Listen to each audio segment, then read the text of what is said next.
ఇటు పాల కేంద్రాన్ని నిర్వహిస్తున్నారు గణేష్. దీనికి సంబంధించి ఒక్కసారి మనం చూస్తే వివరాల్లోకి వెళ్తే ఇటు ఇథనాల్ గ్లైకాల్ అనే ఒక రసాయనం కలపడంతోనే ఈ ఘోరమైన ఘటన చోటు చేసుకుంది. దీనికి సంబంధించి ఒక్కసారి గ్లైకాల్ అనేటువంటి ఈ కెమికల్ సాధారణంగా వయసు పైబడినటువంటి వారికి, మధుమేహం ఎక్కువగా ఉన్నటువంటి వారికి ఎఫెక్ట్ అవుతుందని చెప్పి నిపుణులు కూడా నిర్ధారించినటువంటి అంశం. ఏదేమైనప్పటికీ కూడా ముందుగా నేను మన జిల్లా యంత్రాంగాన్ని, కలెక్టర్ గారి దగ్గర నుండి ప్రతి ఒక్కరిని కూడా నేను అభినందిస్తున్నాను. డిఎం అండ్ హెచ్ఓ గారిని, ప్రతి ఒక్కరిని కూడా జిల్లా యంత్రాంగాన్ని నేను అభినందిస్తున్నాను.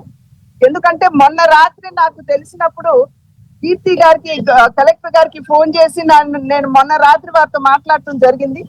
మాట్లాడినప్పుడే వారు మొత్తం కూడా వారు తెలియజేశారు ఏ విధంగా జిల్లా యంత్రాంగం స్పందించింది.